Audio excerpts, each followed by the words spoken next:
अर्जुना के घाव भरने से पहले हम उन फौजियों के सीना के छितरा छितरा कर दे हैं। मुंडवा, वहां खतरा है सरदार। देवदुर्ग और रायदुर्ग को पुलिस ने चारों तरफ से घेर रखा है। लगता है हमको पकड़ने के लिए ये पुलिस की चाल है सरदार। ये बात तो जगीरा को पकड़ने की चाल बनाई है।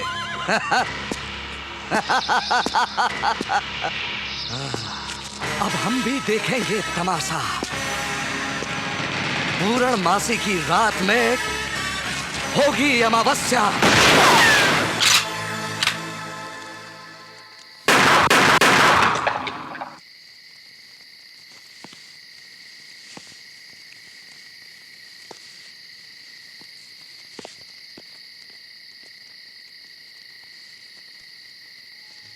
Mission is over.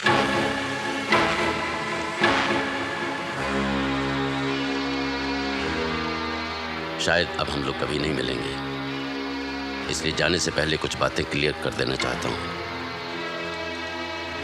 हम लोगों ने कई लड़ाइयां एक साथ लड़ी और मेडल भी जीते, लेकिन बदकिस्मती से चाइना गेट मिशन में हम मात खा गए। कुछ देर के लिए अगर मैं अपने इंसानी जज्बे को अलग रख देता तो वो मिशन भी कामयाब हो जाता।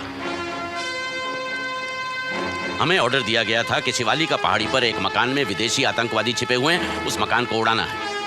हमने मकान को घेर लिया, बारूद बिछा दिया। ब्लास्ट करने से पहले मैं दूरबीन से उस मकान का आखिरी जायजा ले रहा था कि अचानक मकान का दरवाजा खुला और मैंने देखा कि एक बुढ़िया कबूतरों को दाना डाल रही है, कुछ बच्चे खेल रहे हैं, एक माँ अपने बच्चे को दूध पिला रही है। कर्नल पुरी, ये सब देखने के बाद मैं कैसे ब्लास्ट का ऑर्डर देता? मुझे लगा कि हमें गलत इंफॉर्मेशन मिली है, हो सकता है हमने गलत मकान को घेर लिया है, इसीलिए आपका प्लंजर दबाने से पहले ही मैंने तार खींच लिया। कर्नल पुरी, अगर आपने वो मंजर देखा होता तो आप भी वही करते जो मैंने किया है। आप ब्लास्ट का ऑर्डर नहीं देते, हम में से कोई नहीं देता, क्योंकि हम सिपाही हैं, कातिल नहीं।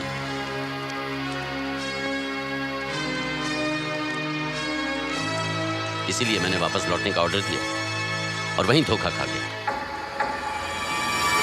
और दुश्मन के जाल में फंस गए, क्योंकि आतंकवादी उसी मकान के तहखाने से निकले और अचानक हम पर हमला किया। उसके बाद क्या हुआ हम सब जानते हैं। मिलिट्री कोर्ट के मुताबिक मैंने गलती की थी और मैंने अपनी गलती कबूल की। मैंने कोर्ट को बताया कि पीछे हटने का फैसला मेरा था, इसलिए सजा सिर्फ मुझे मिलनी चाहिए, आप लोगों को नहीं। लेकिन उन्हें लगा कि मैं आप लोगों को बचाने की कोशिश कर रहा हूं और उन्होंने सभी को सजा दी। फौज से निकाले जाने के बाद आप सब ने अपनी जिंदगी नए सिरे से शुरू की, लेकिन मैं वहीं रुक गया। 17 साल तक सिविल कोर्ट में मैं ये केस लड़ता रहा ताकि आप सबको इंसाफ मिले, और जिस दिन मैं ये केस हार गया मेरी जीने की चाह खत्म हो गई। मैं अपने आप को शूट करने वाला था कि इस लड़की ने आकर मेरा दरवाजा खटखटाया और मुझसे मदद मांगी। कर्नल पुरी, संध्या मेरी भतीजी नहीं है, मैं इसके पिताजी से कभी नहीं मिला। शायद किसी दोस्त की शादी में गए थे, वहां तस्वीर खिंच गई जिसे लेकर ये मेरे पास आई। मैंने इस मिशन को एक्सेप्ट किया क्योंकि मुझे जीने का मकसद मिला। और आप लोग भी यहां मेरे लिए नहीं आए हैं, ना गांव वालों की मदद करने के लिए आए हैं, आप अपनी मदद करने के लिए आए हैं, क्योंकि चाइना गेट मिशन में जो आत्मसम्मान आप खो चुके थे उसे वापस पाने के लिए आए हैं। भले ही हमारी वर्दी छीन ली गई हो, लेकिन मुझे लगा अब भी हमारे अंदर वो सिपाही का जज्बा मौजूद है। बिना वर्दी के भी हम देश की सेवा कर सकते हैं, लड़ सकते हैं, मर सकते हैं। लेकिन आज एक दूसरे पर बंदूकें तानकर आपने ये साबित कर दिया कि वो सिपाही मर चुका है। आपके दिलों में सिर्फ नफरत है एक दूसरे के लिए। इसलिए अब हम एक साथ काम नहीं कर सकते। मैंने आपको इस मिशन में बुलाकर गलती की है, अब आप सब लोग जा सकते हैं। आप लोगों के लिए ये मिशन खत्म हुआ। आप लोग जगीरा से माफी मांगना चाहते हैं, जो आए दिन इस गांव को लूटता है, आपके परिवार को अपने पांव तले रोंदता है, उसी के पांव पकड़कर जीना चाहते हैं आप? किस भविष्य की बात कर रहे हैं आप? अगर आपको सचमुच अपने बच्चों के भविष्य की चिंता है तो उन्हें आत्मसम्मान से जीना सिखाइए। और यह तभी हो सकता है जब आज आप इस जुल्म और बेइंसाफी के खिलाफ लड़ने के लिए खड़े हो जाएंगे। हमने जगीरा को पकड़ने का मिशन हाथ में लिया है, आप लोग हमारी मदद कीजिए।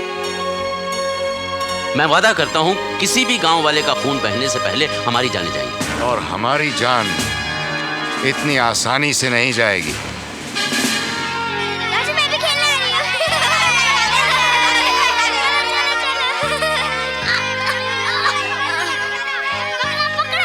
बच्चों से काफी घुल मिल जाते हो, हाँ? अपनी बेटी का बचपन देखा ही नहीं मैंने। पहले फौज, फिर एक सुरक्षित जिंदगी के लिए जूझता ही रहा मैं। पता ही नहीं चला कब वो शादी के लायक हो गई। ए बाबू, क्या देख रहे हो? माल खरीदा है, पैसे ढीले करो। बच्चे की कमाई पर जीकर नींद आ जाती है तुम्हें? अरे काम नहीं करेगी तो क्या करेगी? पढ़ेगी, स्कूल जाएगी, अपने दोस्तों के साथ खेलेगी, और कल से काम तू करेगा। दोबारा तुझे यहां दिन में पड़ा हुआ देखा तो तेरी खाल उधेड़ दूंगा। मेरे को डराता है? पहचानता नहीं है मेरे को? साधु राम नाम है मेरा, साधु राम। 3 बार पुलिस थाने में बैठ चुका हूँ। चाकू देखा ना? अभी पैसा निकाल, चल पैसा निकाल। हाँ चाकू देख। अरे उधर क्या देखता है? हाँ। क्या है क्या? जॉन, जरा उधर नजर रखना। मैं खोलता हूँ इस साले को। क्या खोलेगा? माफी मांग, माफी माफी माफी माफी। पाँव पकड़ के मांग। छोड़ेगा तो पकड़ूंगा। माफ करो। नाक रगड़। रगड़ता हूँ ना नाक। और सुन, दोबारा अगर लाली से काम करवाया तो ऊपर से नीचे तक खोल के रख दूंगा, समझा? सच्चा सिपाही तो गुरुंग है। हम सब तो लड़ रहे हैं उन दुश्मनों से जो सामने नजर आते हैं, मगर गुरुंग, उसका दुश्मन तो उसके शरीर के अंदर घुसकर उसकी रगों में बैठा है और वो उससे लड़ रहा है। गुरुंग कैंसर जैसी बीमारी को पछाड़ रहा है। वाह Gurung, heads of Gurung, heads of. चलता हूं मैं अपनी ड्यूटी पे। कर्नल, आप अकेले न जाएं तो अच्छा है। मैं भी आपके साथ चलता हूं। एक बात समझ लो, केवल कृष्णपुरी को किसी सरफराज खान की ना तो कभी जरूरत पड़ी है और ना ही पड़ेगी। I am perfectly all right. Good night. मदद करने चले हैं।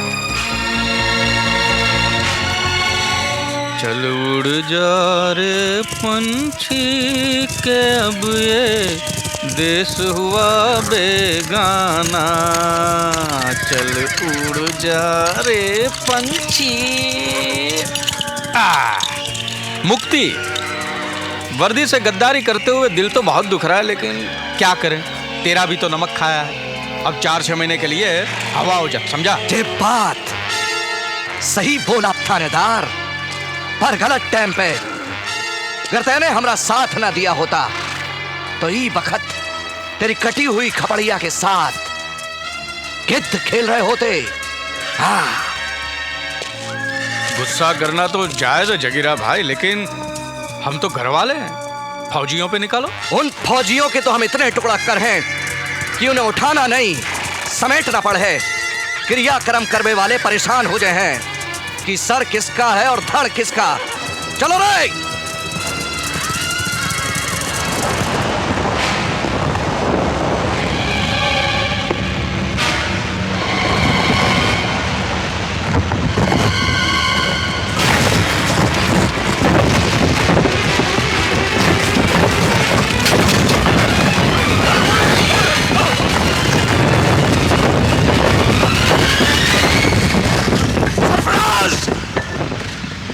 सरफराज, तुम ठीक तो? सरफराज तुम? It's all right, colonel. Sarfaraz मेरी बात सुनो। मुझे आपकी बात सुनो सरफराज। मुझे आपकी बात नहीं सुननी है। सुनना पड़ेगा तुम्हें, सुनना पड़ेगा। तुम क्या समझते हो कि मैं पागल हूं जो ऐसे ही किसी पर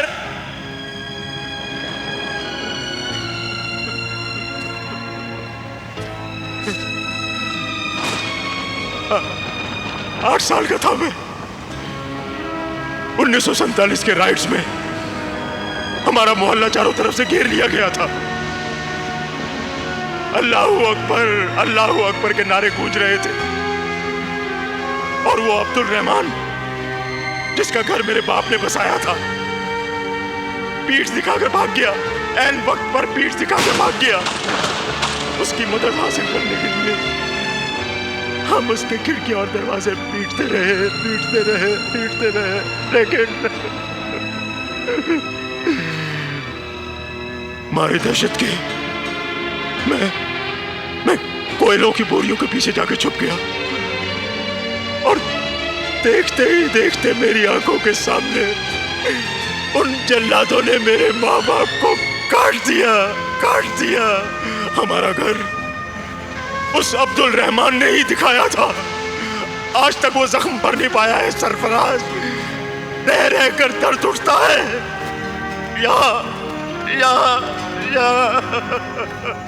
कर्नल पुरी, आपको वो जख्म मैंने तो नहीं दिया है। लेकिन था तो वो तुम्हारी ही कौम का। मेरी कौम? मेरी कौम क्या है? मेरी कौम? और क्या हक है आपको बार बार मेरी कौम की तरफ उंगली उठाने का?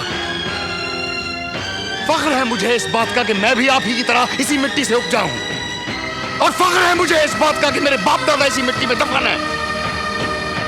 फख्र है मुझे अपनी कौम पर। फिर क्यों बार बार हमें यह सुनना पड़ता है? देखो सरफराज, मेरे साथ जो हुआ था, मेरा भाई भी मारा गया था मेरठ के दंगों में, जिंदा जला दिया गया था। फर्क सिर्फ इतना था कि उस वक्त नारा था हर हर महादेव। लाशें वहां भी गिरी हैं, यहां भी गिरी हैं, तलवारें वहां भी चली हैं, यहां भी चली हैं, जख्म आपने भी खाए हैं, हमने भी खाए हैं। और सच तो यह है कि जख्म तो हमारे इतिहास पर लग गया है, उसे हम मिटा नहीं सकते। लेकिन उस बीते हुए कल के पीछे क्या हम अपना आज और अपना मुस्तकबिल दोनों तबाह कर दें?